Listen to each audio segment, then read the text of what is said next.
Thank you, Vice Chairman, sir.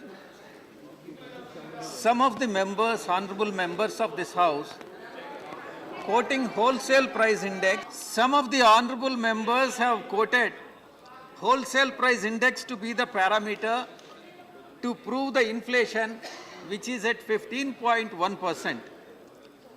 According to me, the people do not buy the goods wholesale.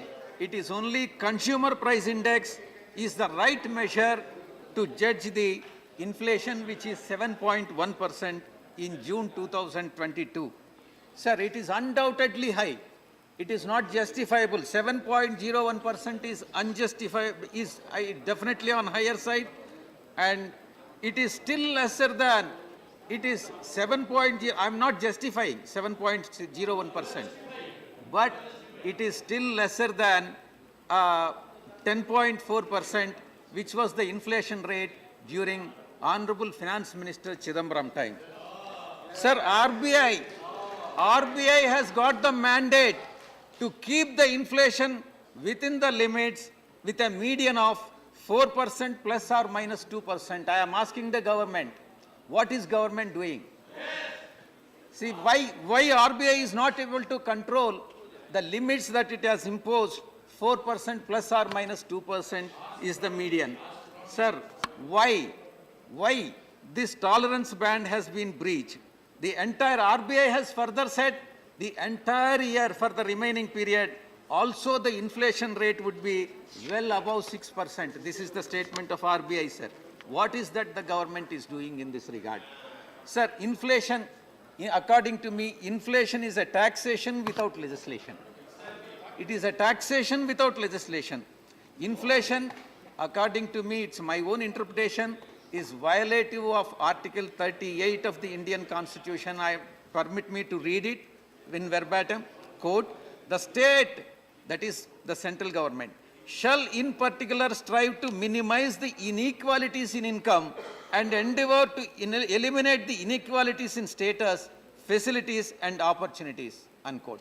So this is the responsibility of the government to control the inflation. According to me, the government of India, the present central government has failed to control the inflation. Sir, increase of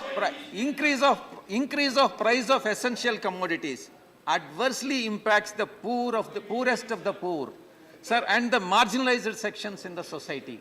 Sir, 1 lakh rupees, 1 lakh of rupees in the year 2001 is now equivalent to that of 27,000 rupees. See, this is the value of the rupee as of now when compared to 2001. Therefore, it is the duty of the government to ensure that socio-economic security, to control the prices by controlling the prices and enhance the quality of life. Sir, the government, I advise the government, Honorable Finance Minister, to go for control of inflation, adopting the means of controlling the inflation. One, cash reserve ratio. Cash reserve ratio, which is 4.5% at present, may be raised by 50 more basis points, and accordingly the inflation also will be controlled. The next is statutory liquidity rate. The statutory liquidity ratio is maintained at 18% as of now, and it can be increased by the Reserve Bank of India in case if it is required to the extent of 40%. Sir, therefore, I request the Honorable Finance Minister to adopt these two measures and thereby control the inflation, sir. Sir, labor participation, 4 more minutes. Labor participation. Sir, the trauma of migration in 2020, COVID, low wages, lack of social security, support system have caused the less migrants to return to the urban centers. Those who have left the work and then migrated back to their respective places have not come back to the urban centers and not joined the duty. This is one of the reasons for the less purchasing capacity of the people of the country, sir. Sir, as per the National Statistical Office, the labor force participation in the quarter January to March of 2022 stood at 47.3%, which is miserably low. Sir, March alone, it fell to 39.5%. shrinking the labor force to 3.8 million, and further, female participation stood at only 9%, meager 9%, which I am Honorable Finance Minister, I would like to Finance Minister to take care of, to take cognizance of this. Sir, the coal and petrol prices, which our honorable members have raised it. Sir, the price of the coal and oil prices have increased. The supply chain disruptions, coal and oil prices have been 7 years high as of today. In the last 7 years, this is the highest. The growth rate on the production of coal by Coal India Limited and its subsidiaries shows the negative growth. Minus 0.98% is the negative. So between 2019-20 and 2021. So this is the state of affairs. Sir, in fact, today morning, honorable member from DMK, Kanimali Somuji, has raised this issue, cess and surcharge. Sir, between 2015 to 16 till today, what states ought to have got, had it not been cess and surcharge, it would have been the central gross tax revenue, and according to the finance minister, the center is distributing 41% of the gross tax revenues to the states, which is not correct. If at all central government includes this cess and surcharge also in the gross tax revenues, the real distribution of taxes to the states is only approximately about 31 to 32%. And states have lost altogether 11.26 lakh crores, and Andhra Pradesh alone has lost about 46,000 crores in the last 7 years. This is the state of affairs, and the center, in other words, I can say that center is robbing the states by imposing the cess and surcharge. Sir, input costs. There is a slowdown of pace in the manufacturing sector. Broad-based slowdown in the growth across the number of measures such as factory orders, production, export, input buying, and employments as clients and businesses restricted spending amid elevated inflation. My time is over, sir. 1 more minute.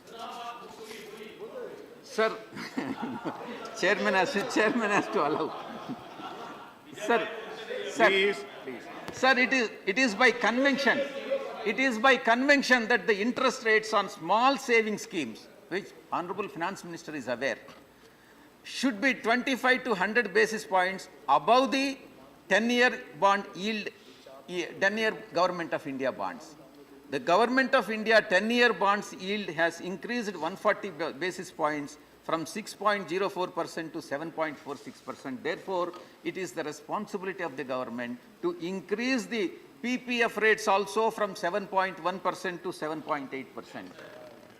And also, Sukanya Samruddhi Yojana from 7.6% to 8.3%. And senior citizen saving scheme has to be, rate of interest has to be increased from 7.4% to 8.1%. You can't have two different logics for the same subject. So I request the Honorable Finance Minister to take cognizance of this. Sir, inflation is worldwide phenomena as of now. However, it is the responsibility of the government to control it. Just because there is an inflation in Germany, just because there is an inflation in UK and also in US, doesn't mean that India can justify the inflation. It is the responsibility. Our neighboring countries also, yes, there is an inflation. Sir, everything is covered. Now, as Derek ji has pointed out, everything except some exempted items, everything is covered under GST. Even Tirumala God is also not spared.